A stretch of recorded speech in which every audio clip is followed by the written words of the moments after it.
Good evening दोस्तों आप सभी के लिए। और जैसा कि दोस्तों आप स्क्रीन पर देख रहे हैं RRB ALP and ALP technician 2018, यानी दोस्तों जो 2018 में आपका एग्ज़ाम हुआ था आरआरबी एएलपी टेक्नीशियन का, तो उसके 20 अगस्त 2018 फर्स्ट शिफ्ट का पेपर मैं आपके सामने डिस्कस करने वाला हूं दोस्तों, जिसमें दोस्तों साइंस और जीके के जितने भी प्रश्न आपके लिए बने हैं दोस्तों, वो सारे प्रश्न आपके लिए कराने वाला हूँ। यदि दोस्तों जो मैं ये आपकी सीरीज़ चल रही है या चला रहा हूँ, तो उसमें आप जितने भी साइंस के प्रश्न बने हुए हैं दोस्तों प्रीवियस ईयर एग्जामों में, वो आपको देखने को मिलते हैं। जो कि दोस्तों आपके आने वाले जितने भी आपके एग्ज़ाम हैं रेलवे से संबंधित, उन सभी के लिए दोस्तों बहुत ही महत्वपूर्ण सीरीज़ है। और आप सभी को पता है दोस्तों एएलपी टेक्निक्स में 40 नंबर की साइंस आपसे पूछी जाएगी। तो 40 नंबर की साइंस का मतलब है दोस्तों कि आपको साइंस इतना पढ़ना पड़ेगा दोस्तों, इतना मजबूत बनाना पड़ेगा, क्योंकि दोस्तों जो सलेक्शन है आपका वो होना ही साइंस के बलबूते पर है। सीधा बात है ये है, यदि आपकी साइंस अच्छी है, साइंस अच्छी कर लेते हो, बना लेते हो, अच्छा याद कर लेते हो, तो दोस्तों आपका सिलेक्शन पक्का है। अन्यथा सिलेक्शन नहीं होने वाला है। सीधा मैं आपके लिए बोलने वाला हूँ कि सिलेक्शन बिना साइंस के आपका नहीं होगा, एएलपी में हो चाहे एएलपी टेक्नीशियन हो। तो दोस्तों ये जो सीरीज चल रही है आपके लिए बहुत इंपॉर्टेंट है। तो दोस्तों चैनल को सब्सक्राइब कर लें जिन्होंने चैनल को सब्सक्राइब नहीं किया है, साथ में ऑल वाला बेल आइकन दबा लें दोस्तों, ताकि मेरी आने वाली हर वीडियो का नोटिफिकेशन, यदि दोस्तों जो भी मैं सीरीज डालूँ उसका नोटिफिकेशन सबसे पहले दोस्तों आपके पास पहुंच सके। और आप सभी को पता ही है दोस्तों हर रविवार को मैं आपके लिए जो है जीके का एक टॉपिक डालता हूँ, यानी उस टॉपिक में क्या होता है दोस्तों, एक वीडियो में एक टॉपिक आपके लिए कंप्लीट करा दिया जाता है, जो कि आपके लिए बहुत ही इंपॉर्टेंट है। तो सारी चीज़ें बेस्ट मिलने वाली हैं दोस्तों। तो चलिए दोस्तों वीडियो को शुरू करते हैं और पहला प्रश्न देखते हैं। तो दोस्तों पहला प्रश्न है आपके सामने, नाइट्रोजन के निम्न ऑक्साइड में से किसको लाफिंग गैस के रूप में जाना जाता है। और दोस्तों आपको बता दूं, अगर आपको सीरीज़ जो ये चल रही है जो मैं आपके लिए करा रहा हूँ, अगर आपको बेस्ट लगे ना दोस्तों, तो प्लीज़ आपसे रिक्वेस्ट है दोस्तों कि चैनल को सब्सक्राइब कर लेना, और जितना हो सके दोस्तों वीडियो को शेयर करना, वीडियो को लाइक करना। तो चलिए दोस्तों देखिए इसका जो आंसर होने वाला है दोस्तों, यानी नाइट्रोजन के निम्न ऑक्साइड में से किसको दोस्तों लाफिंग गैस के रूप में जाना जाता है। तो दोस्तों इसका जो आंसर होगा वो दोस्तों N2O, यानी दोस्तों जिसका हम केमिकल नाम बोलें तो दोस्तों उसे कहते हैं नाइट्रस ऑक्साइड, जिसे दोस्तों लाफिंग गैस के रूप में जाना जाता है। ऑप्शन नंबर 4 आपका सही आंसर होगा। अगला प्रश्न है दोस्तों, और इसमें आपसे पूछा गया है, किसी विद्युत चालक के किसी भी क्रॉस सेक्शन से 2 कूलम का आवेश 1 सेकंड में प्रवाहित किया जाता है तो उत्पन्न करंट यानी दोस्तों उसमें कितना होगा, यानी आई का मान यहाँ पर पूछा है। तो देखिए दोस्तों आई का फॉर्मूला है दोस्तों Q इंटू टी, यानी आपको धारा निकालनी हो तो दोस्तों आवेश का गुणा आप समय से कर देना, तो आपका जो है धारा निकल कर आ जाएगी। तो यहाँ पर दोस्तों 2 कूलम है तो 2 इंटू समय 1 सेकंड है तो दोस्तों 1 सेकंड, तो 2 एम्पियर पर सेकंड यहाँ पर दोस्तों आपका आंसर आएगा, यानी दोस्तों ऑप्शन नंबर 4 आपका सही आंसर होगा। अगला प्रश्न है दोस्तों, और आपसे पूछा गया है इसमें, डैश परमाणु संख्या वाला एक तत्व एक क्षारीय ऑक्साइड उत्पन्न करेगा। तो दोस्तों ऑप्शन नंबर 20 आपका सही आंसर होगा। सॉरी दोस्तों एक, जिसका आंसर होगा दोस्तों 20, और 20 जो होता है दोस्तों किस परमाणु का क्रमांक होता है दोस्तों, किस तत्व का परमाणु क्रमांक होता है दोस्तों, कैल्शियम का, ये आपको याद रखना है। अगला प्रश्न है दोस्तों प्रश्न नंबर 5, किसी गोलाकार दर्पण की परावर्तक सतह के व्यास को क्या कहा जाता है। तो क्या कहा जाता है दोस्तों, छेद। ऑप्शन नंबर 2 आपका सही आंसर होगा। अगला प्रश्न है दोस्तों प्रश्न नंबर 6, और इसमें आपसे पूछा गया है, विद्युत प्रवाह की अंतर्राष्ट्रीय मानक इकाई क्या है। तो क्या है दोस्तों, एम्पियर। ऑप्शन नंबर 4 आपका सही आंसर होगा। अगला है दोस्तों आपका प्रश्न नंबर 7, और इसमें आपसे पूछा गया है, एक फूल के प्रजनन का भाग कौन सा है। तो कौन सा है दोस्तों, एक तो होता है आपका पुंकेसर, एक होता है दोस्तों कार्पल्स। ऑप्शन नंबर 4 आपका सही आंसर होगा। और देखिए दोस्तों मैं आपके लिए करंट अफेयर की वीडियो डालता हूं, लेकिन कभी कभी नहीं डाल पाता, कभी डाल देता हूं। तो दोस्तों 2-4 दिन और मैनेज कर लेना, क्योंकि दोस्तों ऐसा ही चल रहा है कि मुझे भी टाइम नहीं मिल पा रहा है। बहुत ही इंपॉर्टेंट काम मेरा चल रहा है दोस्तों, तो बहुत ही ज़्यादा इंपॉर्टेंट है दोस्तों, वहाँ जाना बहुत ज़रूरी होता है मुझे। तो आप कैसे भी करके दोस्तों मैनेज कर लेना।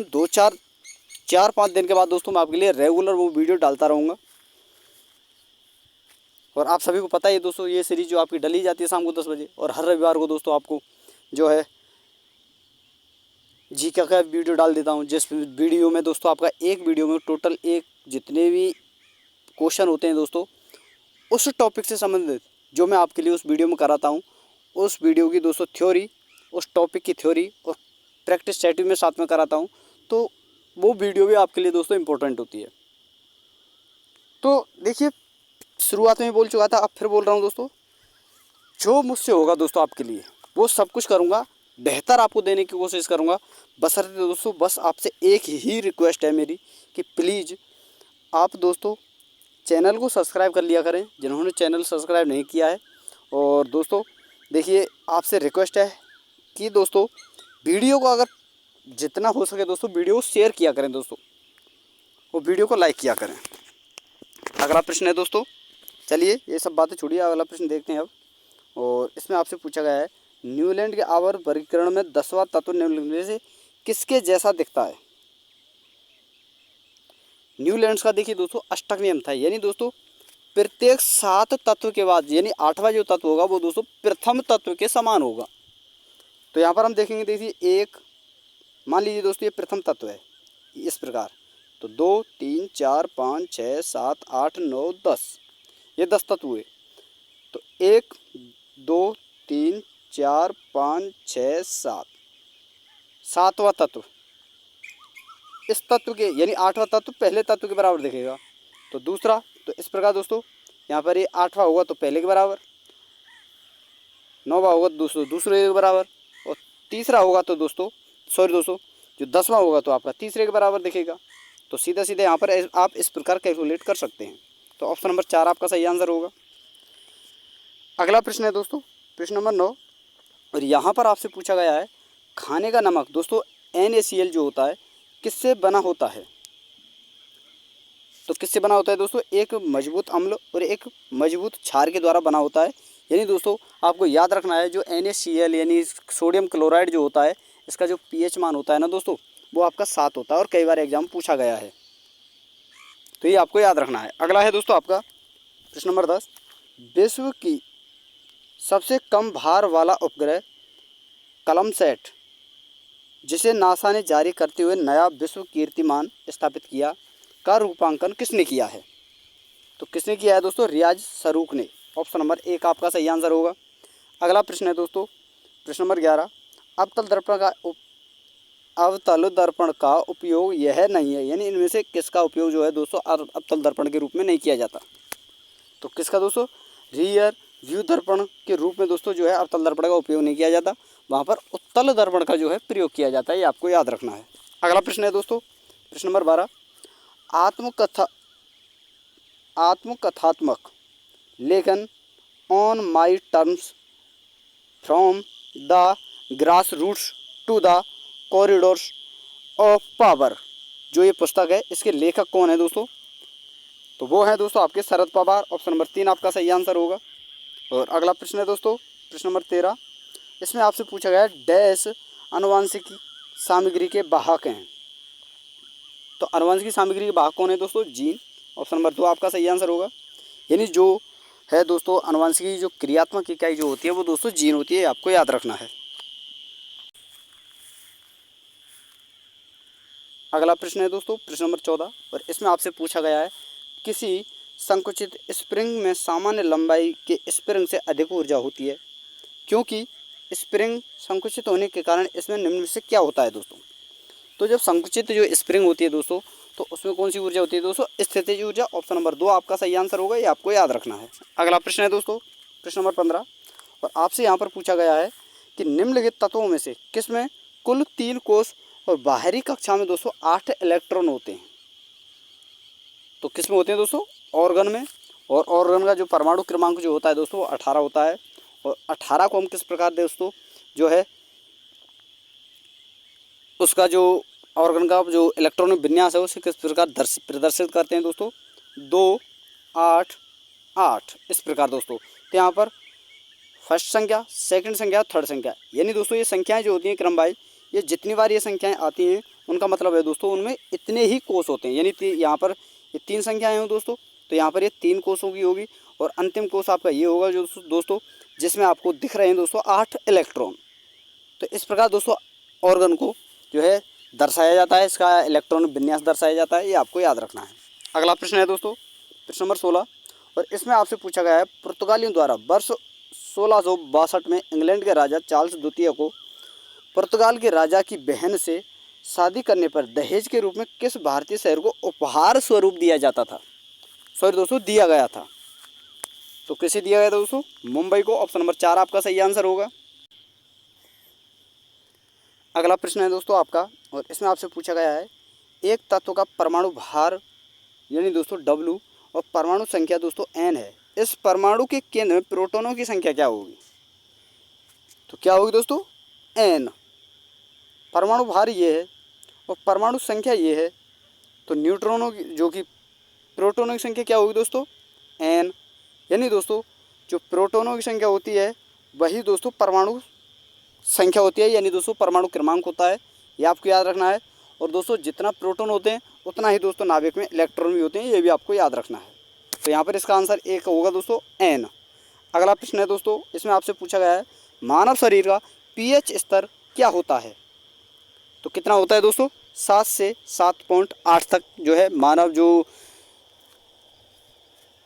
शरीर है उसका दोस्तों pH मान होता है। और आपको एक बात और आपको याद रखनी है दोस्तों, अगर आपको आपकी बॉडी का जो pH जो होता है मानव शरीर का, अगर इसके pH में 2.2 से सॉरी दोस्तों 0.2 से 1.2 से दोस्तों और 0.6 तक अगर इतना 0.2 से 0.6 तक अगर फेरबदल हुआ दोस्तों इसके pH में तो आपकी मौत हो सकती है, ये आपको याद रखना है। आपका जो शरीर का जो दोस्तों आपका जो वो होता है ना खनिज पदार्थ या जो भी सारी चीज़ें होती हैं आपके, कार्बोहाइड्रेट हो चाहे खनिज पदार्थ हो चाहे कुछ भी हो चाहे प्रोटीन हो, सारी चीज़ें डगमगा सकती हैं दोस्तों और इससे क्या होगा दोस्तों आपकी मौत हो सकती है, ये आपको याद रखना है। अगला प्रश्न है दोस्तों और आपसे पूछा गया है इसमें डैश में प्रचुर मात्रा में सफ़ेद फाइबर पाए जाते हैं। तो दोस्तों सफ़ेद फाइबर किस में पाए जाते हैं सबसे ज़्यादा, सिराओं में, यानी दोस्तों जिन्हें हम टेंडन कहते हैं। टेंडन का मतलब होता है दोस्तों सिराएं, और लिगामेंट आपको पता ही है दोस्तों।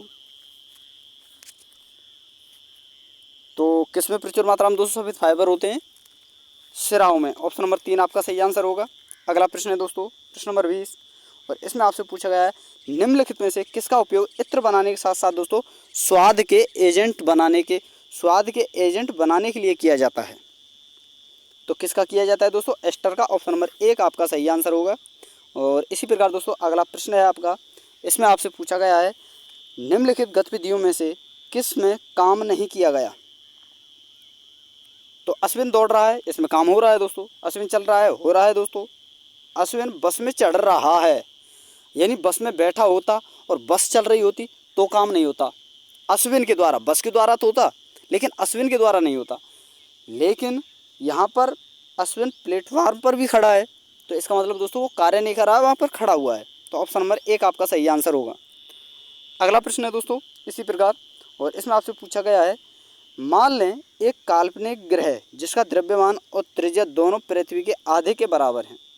यदि पृथ्वी की सतह पर गुरुत्वाकर्षण के कारण त्वरण g है तो उस ग्रह पर गुरुत्वाकर्षण के कारण त्वरण कितना होगा। तो कितना होगा दोस्तों 2g। ऑप्शन नंबर 3 आपका सही आंसर होगा। अगला प्रश्न है दोस्तों प्रश्न नंबर 23 और इसमें आपसे पूछा गया है मनुष्यों में अनैच्छिक क्रियाओं जैसे रक्तदाब, लार, उल्टी को इस द्वारा नियंत्रित किया जा सकता है, यानी किसके द्वारा नियंत्रित किया जाता है ये आपको बताना है। तो किसके द्वारा दोस्तों, मेडुला ऑब्लोंगेटा। ऑप्शन नंबर 4 आपका सही आंसर होगा। और दोस्तों इस वीडियो का अंतिम प्रश्न है और वीडियो आपको पसंद आई हो चाहे देखिए दोस्तों जो मेरी थोड़ा बहुत देखिए जो सराउंडिंग है दोस्तों, जो साउंड है, सराउंडिंग में जितनी भी आवाज़ें आ रही हैं दोस्तों, देखिए यहाँ पर बरसात हो चुकी है तो थोड़ी बहुत आवाज़ आ सकती हैं। लेकिन मैं आपको बता दूं दोस्तों, जो मैंने आपके लिए वीडियो कराई है ना, इतनी इम्पोर्टेंट है दोस्तों, बहुत ज़्यादा। क्योंकि यहाँ से दोस्तों आप सभी को पता है दोस्तों, जितने भी आपके आने वाले एग्ज़ाम हैं और या फिर जो हुए हैं, आप सभी को पता है जितने भी ज़्यादातर एग्ज़ाम में दोस्तों क्वेश्चन पूछे जाते हैं, वो सारे के सारे प्रश्न जो दोस्तों पूछे जाते हैं वो प्रीवियस ईयर एग्ज़ाम से ही ज़्यादातर लिए जाते हैं। तो दोस्तों फिर बोल रहा हूँ जाते समय कि आपसे रिक्वेस्ट है दोस्तों, जितना हो सके वीडियो को रिवाइज़ किया करें दोस्तों, अच्छी तरह से देखा करें कैसे कैसे प्रश्न पूछे गए हैं, कैसे नहीं। तो इस चीज़ को दोस्तों आपको खासकर याद रखना है और अपनी मेहनत पर जितना हो सके दोस्तों ध्यान दीजिए, अगर आपको सिलेक्शन पाना है एएलपी में या एएलपी टेक्नीशियन में। और सबसे पहले बात बता दूं, अगर एएलपी टेक्नीशियन में आपको सिलेक्शन पाना है ना दोस्तों, तो फिर बोल रहा हूं आपको 40 नंबर की साइंस पूछी जाएगी। और साइंस आपके लिए इतनी महत्वपूर्ण है दोस्तों रेलवे के हर एग्ज़ाम में, कि आपको साइंस के बिना दोस्तों नौकरी मिल पाना असंभव है, ये आपको याद रखना है। तो तैयारी बेहतर करनी है दोस्तों, अच्छी करनी है। तो चलिए दोस्तों अंतिम प्रश्न देखते हैं वीडियो का, और वीडियो आपको पसंद आए तो दोस्तों वीडियो को लाइक करें, शेयर करें। अंतिम प्रश्न है दोस्तों, इसमें आपसे पूछा गया है निम्नलिखित में से कौन सी विश्व की सबसे खारे पानी की झीलों में से एक है? तो कौन है दोस्तों? मृत सी, यानी दोस्तों मृत सागर। ऑप्शन नंबर 4 आपका सही आंसर होगा। तो ये थे दोस्तों आज के 17 दोस्तों जो है आपका 20 अगस्त के दोस्तों फर्स्ट शिफ्ट के जो साइंस के प्रश्न थे वो मैंने आपके लिए कंप्लीट करा दिए हैं। और वीडियो आपको पसंद आए तो दोस्तों वीडियो को लाइक करें, शेयर करें। तो थैंक यू दोस्तों, धन्यवाद। कल फिर मिलते हैं एक नई इसी प्रकार की वीडियो के साथ।